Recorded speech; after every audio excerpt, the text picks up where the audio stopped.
It is perhaps the most compelling music that the world has ever known. Treasured anthems lifted toward heaven on the clean, pure winds of faith.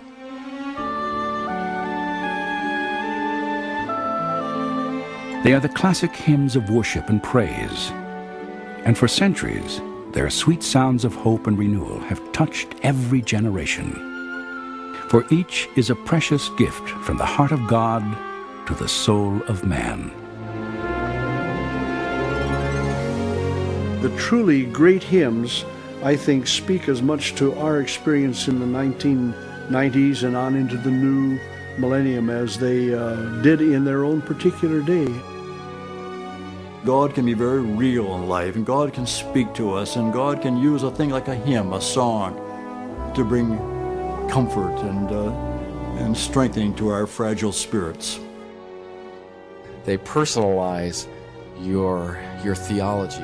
They personalize your relationship to a living God. Music alone speaks a language, and when that is uniquely wedded to words that are saying the same thing, then you've got a powerful vehicle for opening the heart to the things of God. Through the years, these enduring hymns have become familiar friends, bearing a legacy of comfort and strength. Yet though they stand as cornerstones of our spiritual heritage, one significant aspect of their existence remains for most of us a mystery. Each of them is the product of a defining moment, an extraordinary but often unheralded encounter between God and man. To grasp the full richness and power of this music, we must look then beyond lyric and melody to the lives of the individuals who wrote them. For to understand the human dramas that inspire these beloved songs is to hear, sing, and appreciate them as never before.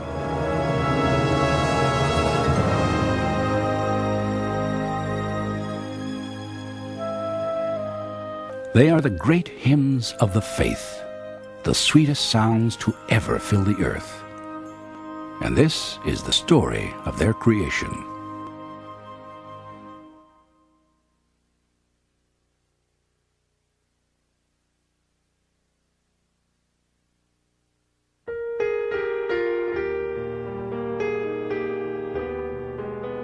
The melody carries the tremendous message that Horatio Spafford wrote.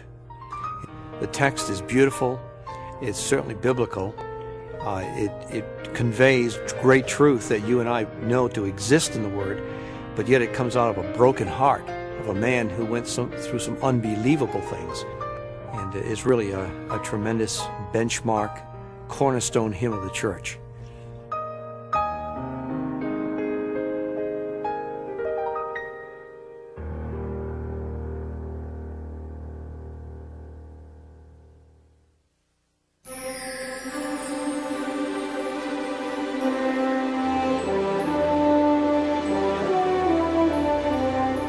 Following the end of the Civil War, Chicago, Illinois stood as the gateway to the American West.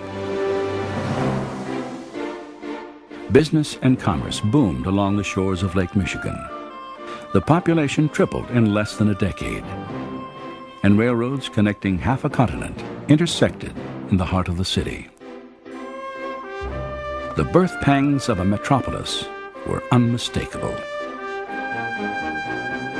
And as Chicago grew, so did the fortunes of anyone with the capital and vision to invest in its future. One of these men was Horatio Spafford. Well, Spafford, of course, came from New York State, and he came to Chicago and was well on his way. Of course, he was a lawyer, plus the fact that he was knowledgeable of real estate, had to do a lot of closings, I'm sure, and saw bargains when they were there and became involved in it. Though Spafford profited greatly from his investments in real estate, he considered material wealth as only a fragment of his true fortune. His reputation for integrity had earned him the respect of his peers throughout the city. In his wife Anna and their young children, he had a family he adored. And through his tireless support of both his church and the ministry of the evangelist Dwight L. Moody, he found tremendous spiritual fulfillment. Overwhelmed by this prosperity, Spafford frequently observed that he had been blessed beyond measure. Then, beginning in 1871, this life so rich in joy and contentment would be racked by an unbelievable succession of tragedies.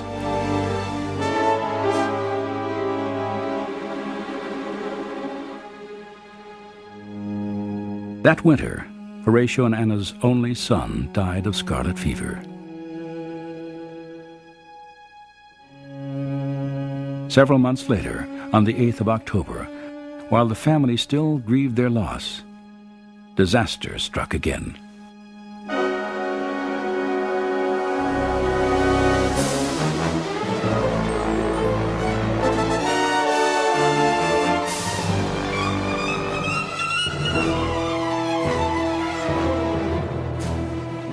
Within 24 hours, most of Chicago's downtown area and North Side homes were destroyed. 300 people lost their lives, and 98,000 were left homeless. People were driven into the lake, and many millions of dollars worth of damage occurred at that time. It virtually wiped out Horatio Spafford's real estate investments. So that was an extreme tragedy in his life. Yet despite his enormous personal losses, Spafford went to work after the fire, helping friends who had suffered even greater setbacks than his own.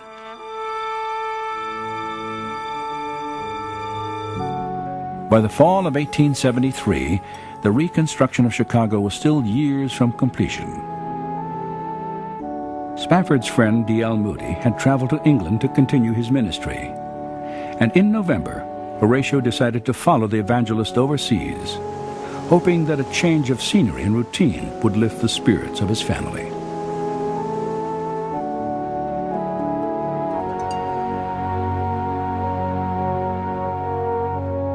He purchased 6 fares on the French ocean liner Ville du Havre, one of the finest passenger vessels in the world.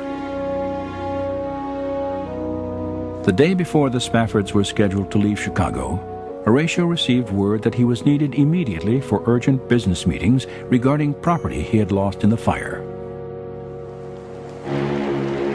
Despite his obligations, Spafford insisted that his wife and daughters leave for England without him. He would join them there in a few weeks.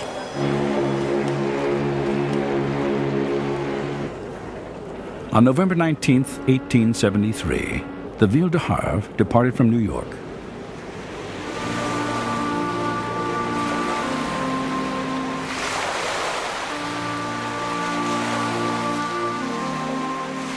Four days into the voyage, the ship encountered heavy fog in the North Atlantic. Just past midnight on November 22nd, the Loch Earn, an iron-hulled English sailing vessel, rammed the Ville de Havre broadside.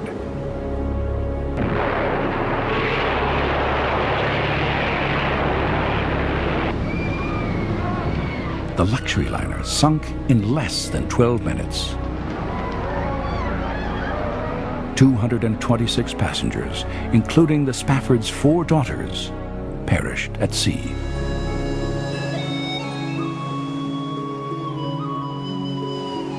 An hour after the accident, Anna Spafford, barely alive and clinging to a piece of wreckage, was pulled from the icy waters.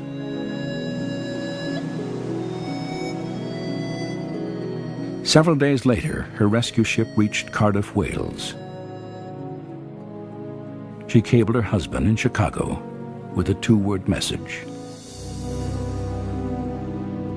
saved alone.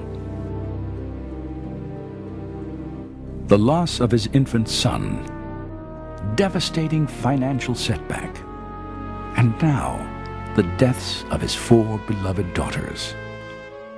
Yet in the face of unimaginable pain, Spafford clung desperately to his faith in God, confiding to a friend that I am glad to trust the Lord when it will cost something. He immediately booked passage on a ship bound for England to join his bereaved wife. The journey was long, and Horatio spent the hours deep in prayer and contemplation. 4 days into the crossing, the captain told Spafford, I believe we are passing over the spot where the Ville de Havre went down. As a grieving father gazed into the watery grave of his children, a torrent of emotion rushed from his broken heart. I'm sure he reminisced with Job.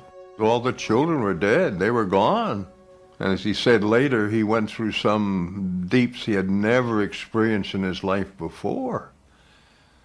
But he said through all of it, it seemed the darker it got, all of a sudden the light of God's promises began to shine in my heart.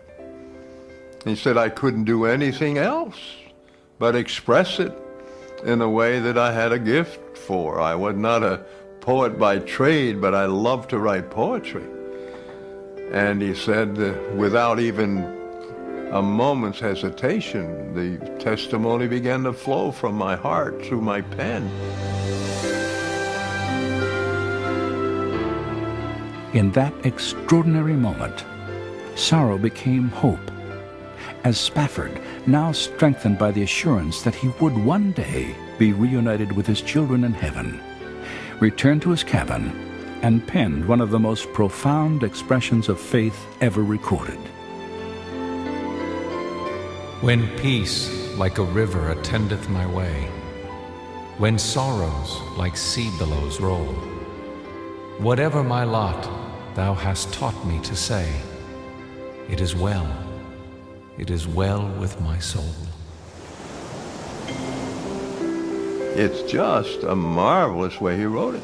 You're on the sea with them, and we are out in the sea of life. This is what he's painting there, the picture.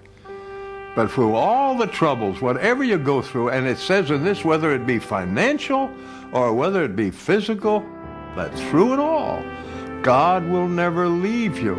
He'll not forsake you. And you can say they can hurt the body, but my soul, it's well.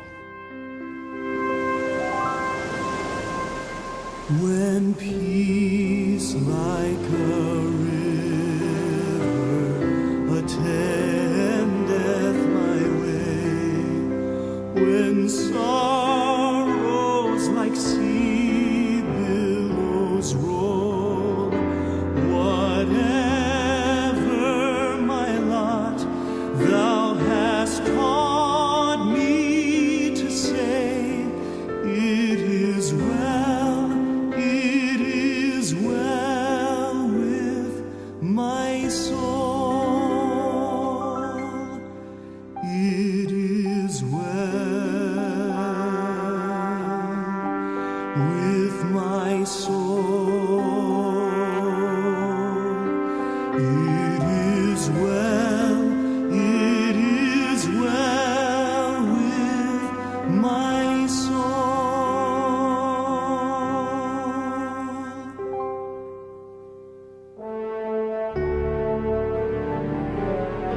On November 22nd, 1875, exactly 2 years after the accident, Anna and Horatio Spafford visited with neighbors and friends.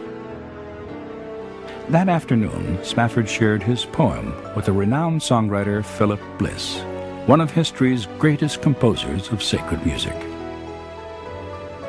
Bliss was so moved by the power of Spafford's text that he sat down at his keyboard and within moments created a melody for the ages.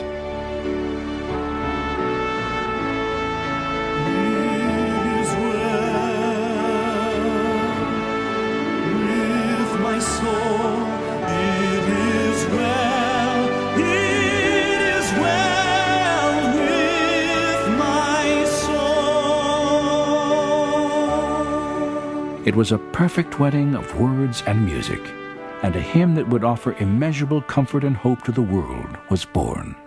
And Lord, haste the day when my faith shall be sight, the clouds be rolled back as a scroll, the trump shall resound, and the Lord shall descend. Even so, it is well with my soul.